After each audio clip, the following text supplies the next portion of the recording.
하루를 살아가는 시편 묵상 11월 20일 묵상을 시작하겠습니다. 어제는 또 온유하우스에서 은혜로운 추수감사절 예배를 드렸습니다. 또 각자 교회에서 은혜롭게 추수감사절 예배를 드린 성도들이 많을 것입니다. 그 은혜를 이번 한 주도 하루를 살아가는 시편 묵상을 통해 이어가시기를 소망합니다. 오늘은 시편 135편의 전반부의 말씀을 함께 묵상하겠습니다. 오늘 시편 묵상의 제목은 주님을 알아갈수록 더욱 찬양하게 됩니다. 입니다. 오늘의 시편 말씀을 읽겠습니다. 시편 135편 1절에서 14절입니다. 할렐루야, 여호와의 이름을 찬송하라. 여호와의 종들아 찬송하라. 여호와의 집, 우리 여호와의 성전, 곧 우리 하나님의 성전 뜰에 서 있는 너희여, 여호와를 찬송하라. 여호와는 선하시고 그의 이름이 아름다우니 그의 이름을 찬양하라.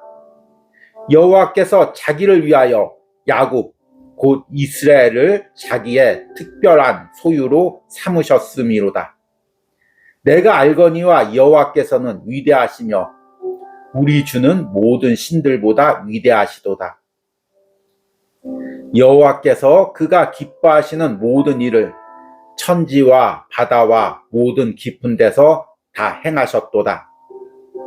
안개를 땅 끝에서 일으키시며 비를 위하여 번개를 만드시며 바람을 그 곳간에서 내시는도다.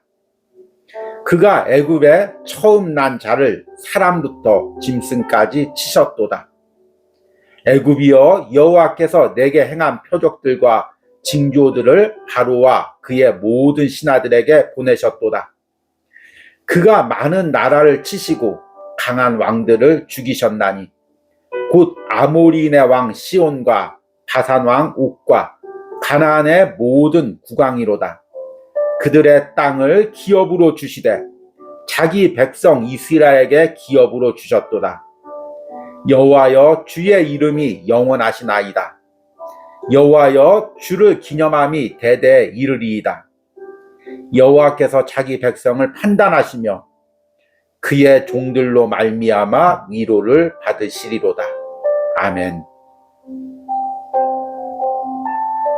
오늘의 시편 묵상입니다.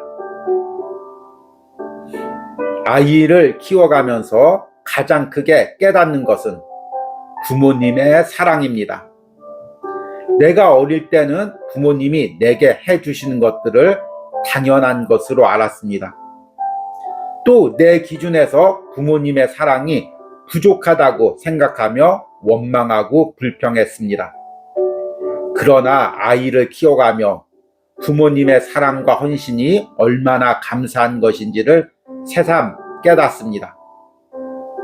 하나님을 알아간다는 것, 그분과 더 인격적으로 친밀해진다는 것은 어떤 의미일까요? 그것은 단순히 성경적인 지식으로 하나님을 더 알아간다는 의미가 아닙니다. 하나님이 나를 향해 베푸신 사랑의 의미를 깊이 깨닫고 그분께 진정한 감사를 드리는 것이 하나님을 더 깊이 알아가는 것입니다. 시편 135편은 성전에 모인 이스라엘 백성들이 다 함께 하나님의 은혜와 사랑을 찬양하는 기도입니다.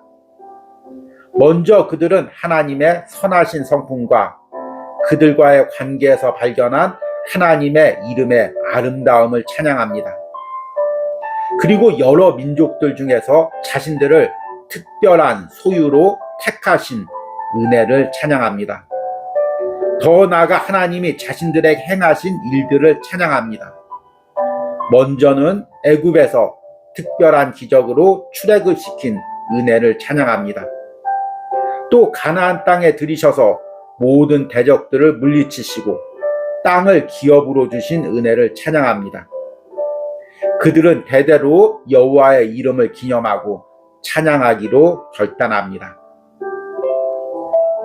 신앙이 성숙해 간다는 것은 무엇일까요?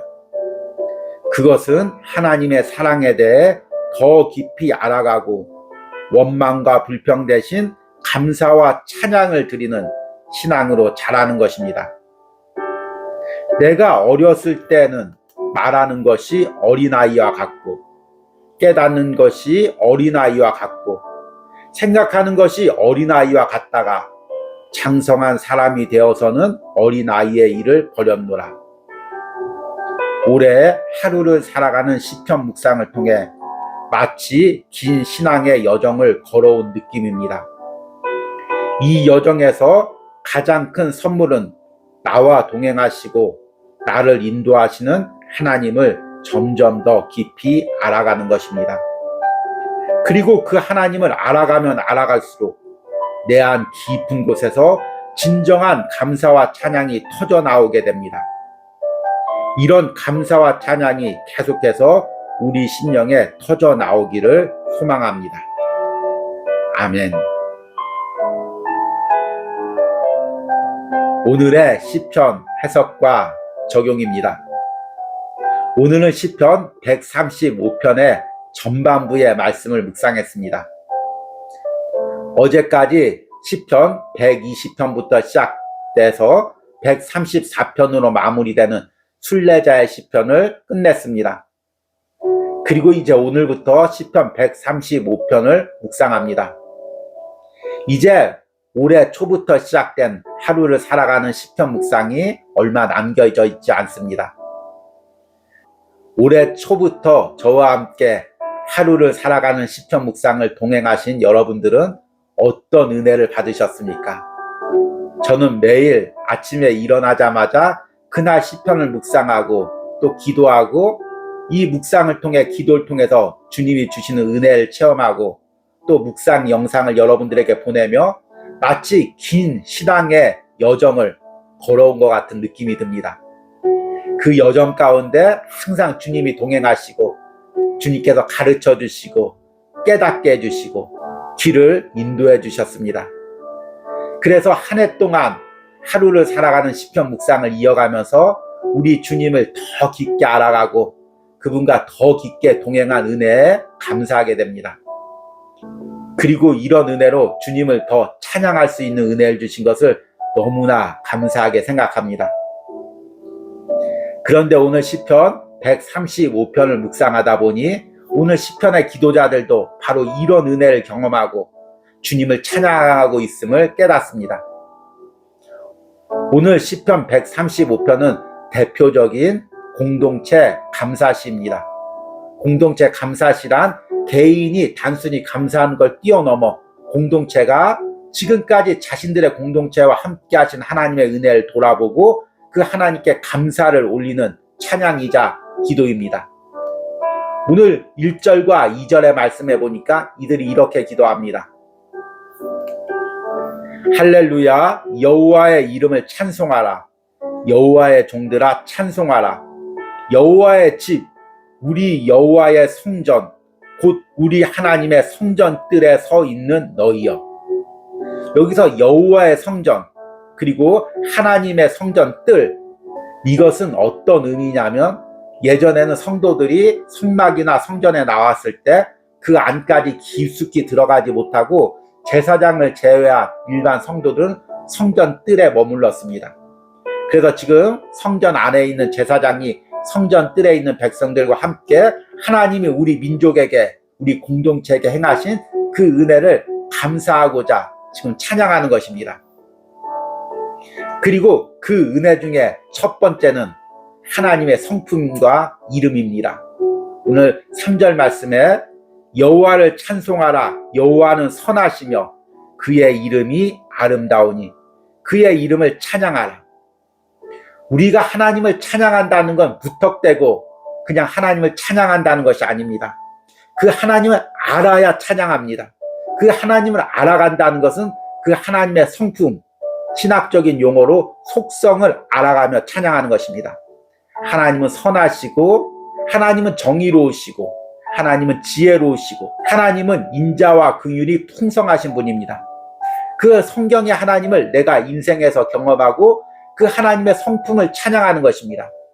그 하나님의 대표적인 성품이 바로 선하심, 토부입니다. 하나님 자체가 선하신 분이고 하나님이 베푸시는 은혜가 선한 것입니다. 그래서 진정으로 하나님을 알아가는 사람은 최종적으로 어떤 고백을 하게 되냐면, 아, 하나님이 선하시다. 하나님이 내게 선하시다. 하나님이 내 인생을 인도하심이 선하시다. 이것을 억지로 고백하는 것이 아니라 마음 깊숙한 곳에서 저절로 고백이 나오게 됩니다. 그리고 여호와의 이름이 아름답다는 것은 또 어떤 의미일까요? 아름답다는 것은 히브리어의 나임이라는 단어입니다. 이 단어의 의미는 즐거운, 아름다운, 사랑스러운 이런 의미입니다. 이 단어는 인격적인 관계 가운데서 쓰이는 단어입니다. 그래서 학자들은 이 아름답다는 것을 인격적인 관계에서 해석해서 하나님의 성실이나 친절로 해석하기도 합니다. 공동번역에는 이 부분을 상냥하신 분 이렇게 번역하기도 합니다. 그러니까 오늘 3절은 하나님을 더 알아갈수록, 하나님의 성품을 알아갈수록, 하나님의 이름을 알아갈수록 하나님을 더 깊이 찬양하는 찬양의 고백이 담겨져 있습니다. 그 하나님의 성품, 하나님의 관계 가운데서 하나님이 내게 베푸신 은혜가 무엇일까요? 그 첫 번째가 나를 택하셨다는 것입니다. 4절에 여호와께서 자기를 위하여 야곱 곧 이스라엘을 자기의 특별한 소유로 택하셨음이로다. 여기서 택한다는 의미는 많은 것들 중에 특별히 하나를 택해서 자기 것으로 삼고 소중히 여긴다는 의미입니다. 이것은 어떤 그 대상이 특별히 마음에 들거나 그 대상이 무언가가 뛰어나서가 아니라 주권적이고 무조건적으로 그 선택하는 대상이 상대를 택했을 때 사용하는 단어입니다. 바로 하나님이 우리를 택한 은혜가 이와 같습니다. 내가 잘나서 내가 뛰어나서 선택한 것이 아니라 하나님이 무조건적인 은혜로 조건 없이 나를 택하신 것입니다. 아무런 조건 없이 하나님이 나를 택했습니다. 그러니 감사를 해도 이것은 인간적인 감사의 한계에 담을 수가 없는 것입니다. 내가 잘난 부분이 있어서 하나님이 택하시면 그래도 조금만 감사해도 되죠. 그런데 내가 못났고 부족하고 아무런 조건이 없을지라도 하나님께서 창세전부터 나를 택하시고 예수 그리스도의 피로 구원하셨다니, 이것은 우리가 가진 한계로 감사드릴 수 있는 것이 아닙니다. 너무나 놀랍고 특별한 감사입니다. 이렇게 하나님께서 택하시고 그냥 끝난 것이 아니라 하나님께서 이스라엘 백성들을 처음부터 끝까지 인도해 주셨습니다. 이것이 얼마나 감사한 일입니까? 그 감사한 일 중에서도 특별히 두 가지를 꼽으라면 첫 번째는 애굽에서 출애굽시킨 은혜입니다. 오늘 8절과 9절에 그가 애굽에 처음 난 자를 사람부터 짐승까지 치셨도다. 애굽이여 여호와께서 내게 행한 표적들과 징조들을 바로와 그의 모든 신하들에게 보내셨도다. 하나님께서 이스라엘 백성들을 애굽에서 여러 가지 기적으로 출애굽시켰지만 그 중에서 가장 대표적인 기적이 바로 애굽의 장자를 치시고 이스라엘 백성들을 출애굽시킨 것입니다. 지금 그 은혜를 감사합니다. 그리고 하나님이 인도하신 두 번째 큰 은혜는 가나안 땅에 들이시고 가나안 왕들을 물리치고 가나안 땅을 그들에게 기업으로 주신 것입니다. 10절과 12절에 그가 많은 나라를 치시고 강한 왕들을 죽이셨나니 곧 아모리의 왕 시온과 바산왕 옥과 가나안의 모든 국왕이로다. 그들의 땅을 기업으로 주시되 자기 백성 이스라엘에게 기업으로 주셨도다. 이런 하나님의 택하시고 인도하심에 감사해서 이들은 대대로 하나님을 찬양할 것을 약속합니다. 오늘 읽은 마지막 구절인 13절과 14절에 여호와여 주의 이름이 영원하시니이다. 여호와여 주를 기념함이 대대에 이르리이다. 여호와께서 자기 백성을 판단하시며 그의 종들로 말미암아 위로를 받으시리로다. 아멘. 우리 중에는 어제 추수감사절 예배를 드리신 분들이 많이 있을 것입니다. 함께 추수감사절 예배를 드리며 여러분들은 어떤 은혜를 고백했습니까? 해마다 여러분들이 추수감사절을 맞으면서 내 심령에 꼭 적용해 보아야 될 것이 있습니다. 그것은 나의 감사가 작년보다 더 깊어졌냐는 것입니다. 이것을 다른 말로 이야기하면 내가 작년보다 하나님을 더 깊이 알아가고 하나님의 은혜를 더 깊이 체험했냐는 것입니다. 하나님을 알아가면 알아갈수록, 하나님을 깊이 체험하면 체험할수록 우리는 그분께 진정한 감사와 찬양을 올려드릴 수가 있습니다. 이런 감사와 찬양이 여러분들의 남은 생애에 계속 이어지기를 소망합니다. 오늘의 기도문 드리기입니다. 내가 올 한 해 하나님을 더 깊게 알아가고 체험하고 있는 부분은 무엇입니까? 그 은혜로 하나님께 더 감사하고 찬양할 수 있게 해달라는 기도를 드리시기 바랍니다. 우리 함께 기도하겠습니다. 여호와를 찬송하라. 여호와는 선하시며 그의 이름이 아름다우니 그의 이름을 찬양하라. 여호와께서 자기를 위하여 야곱 곧 이스라엘을 자기의 특별한 소유로 택하셨음이로다. 아멘. 주님, 주님의 선하고 아름다움을 찬양합니다. 주님께서 많고 많은 사람 중에서 나를 주님의 소유, 주님의 특별한 소유로 삼아주심을 감사합니다. 그리고 내 인생을 여기까지 인도해 주심을 감사합니다. 내가 매일매일 묵상과 기도 가운데, 말씀과 찬양 가운데 하나님을 더 깊게 알아가기를 원합니다. 그리고 그 하나님이 내게 베푸신 은혜를 더 깊게 깨닫기를 원합니다. 그리하여 날마다 나의 감사와 찬양이 더 깊어지기를 원합니다. 이런 은혜를 올 한 해 하루를 살아가는 시편 묵상에 동참한 모든 심령들 가운데 허락하여 주시옵소서. 예수님의 이름으로 기도했습니다. 아멘.